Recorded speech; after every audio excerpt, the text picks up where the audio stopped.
Another way to help in understanding where the problems are in our day-to-day operations is to first ask yourself, is my effective hourly rate below £150? By the way, this is, and I use them interchangeably, there's an effective hourly rate at revenue level and effective hourly rate at income level. In this case, I'm talking at income level, right? So your income, how much you are actually receiving per hour in your bank account for every hour worked, is that below 150? If it is, then we need to look at what are the lowest value procedures we're doing currently. And we start replacing them, right? And there are ways to do that. You don't have to immediately say, I stop doing dentures and I don't do child dentistry anymore. Well, you can, if that is kind of your point that you have decided, but don't do it yet before having run a full analysis of what is it that you're actually doing. Because maybe you're seeing 2 children a month. Yes, it's maybe one of your lowest value procedure, but changing that and removing that from your diary won't have a big impact,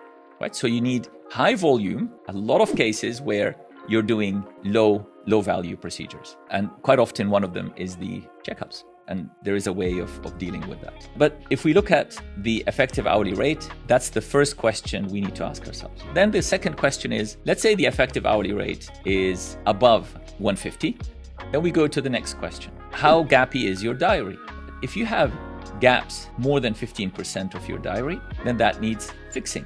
And one of the things we discussed last time is, let's say you're working 5 days a week and you have 25% gaps in your diary. Reduce your supply, right? You reduce your days, get your diaries filled up.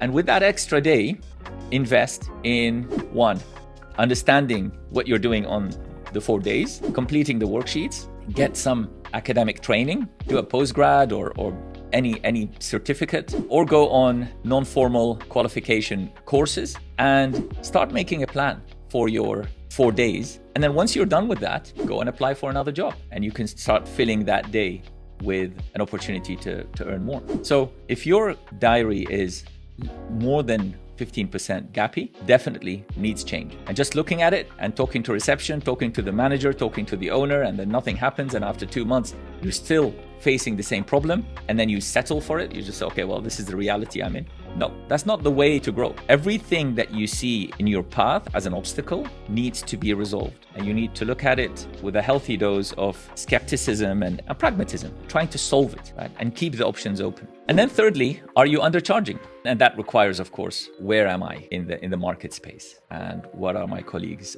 doing? And if your foundation is strong, then you can start focusing on case acceptance, on increasing volume, on increasing efficiency, and on branding yourself as an expert.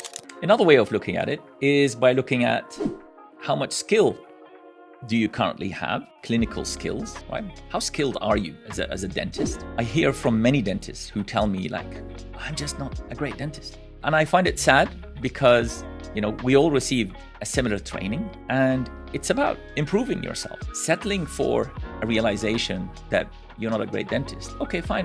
Well, I wasn't a great dentist, right? Am I a great dentist now? I don't know. Maybe.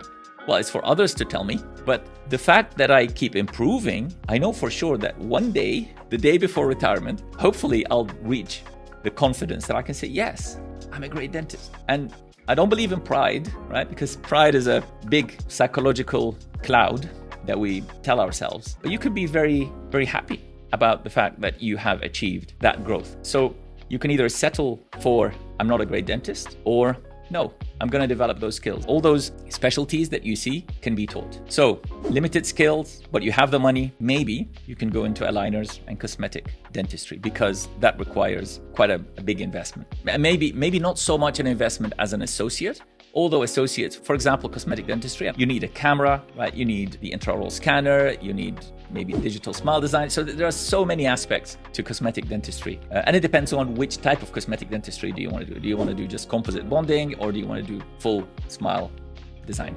If you don't have much money, which was the case when I decided, I went into endodontics and it worked out very fine for me. But you could maybe go into oral surgery or periodontics because they don't require much of an investment in materials and equipment. You go on a few courses, then you start doing the more complex cases. And even if you don't have a microscope, You can get a regular loop or a refractive loop. So you can increase your skills in oral surgery and perio and endo much more easily compared to, for example, implants or prosto, full mouth rehabilitations. This decision tree may help you if you feel, I don't have the money, or I don't have the skills. And maybe I have both the money and the skills to invest. If you're really lost in terms of what specialty do I go in? And I really want you to consider moving away from general dentistry, because that's what Treatment Mix is about, right?